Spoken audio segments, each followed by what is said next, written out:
قدوسی تواریخ اور اس کا 5واں باب جو 14 آیات پر مشتمل ہے۔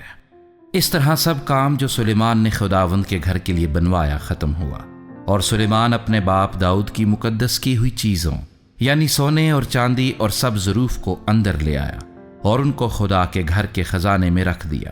تب سلیمان نے اسرائیل کے بزرگوں اور قبیلوں کے سب رئیسوں یعنی بنی اسرائیل کے آبائی خاندانوں کے سرداروں کو یروشلیم میں اکٹھا کیا تاکہ وہ داؤد کے شہر سے جو سیون ہے خداوند کے عہد کا صندوق لے آئیں، اور اسرائیل کے سب لوگ 7ویں مہینے کی عید میں بادشاہ کے پاس جمع ہوئے،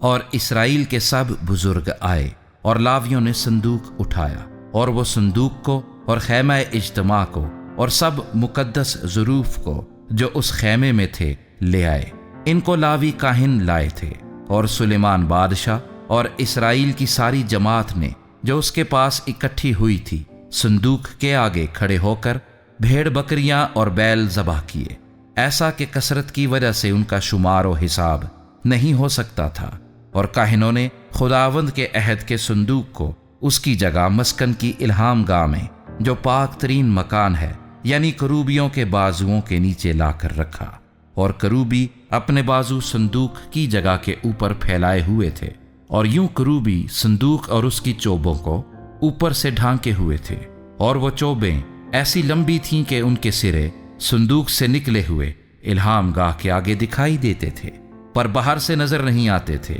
اور وہ آج کے دن تک وہی ہیں۔ اور اس صندوق میں کچھ نہ تھا سوا پتھر کی ان 2 لوہوں کے جن کو موسیٰ نے ہورب پر اس میں رکھا تھا جب خداوند نے بنی اسرائیل سے جس وقت وہ مصر سے نکلے تھے عہد باندھا۔ اور ایسا ہوا کہ جب کاہن پاک مکان سے نکلے، کیونکہ سب کاہن جو حاضر تھے اپنے کو پاک کر کے آئے تھے اور باری باری خدمت نہیں کرتے تھے، اور لاوی جو گاتے تھے وہ سب کے سب جیسے آصف اور ہیمان اور یدوتون اور ان کے بیٹے اور ان کے بھائی کتانی کپڑے سے ملبس ہو کر اور جھانجھ اور ستار اور بربت لیے ہوئے مذبح کے مشرقی کنارے پر کھڑے تھے، اور ان کے ساتھ 120 کاہن تھے جو نرسنگے پھونک رہے تھے۔ تو ایسا ہوا کہ جب نرسنگے پھونکنے والے اور گانے والے مل گئے تاکہ خداوند کی حمد اور شکر گزاری میں ان سب کی ایک آواز سنائی دے، اور جب نرسنگوں اور جھانجھوں اور موسیقی کے سب سازوں کے ساتھ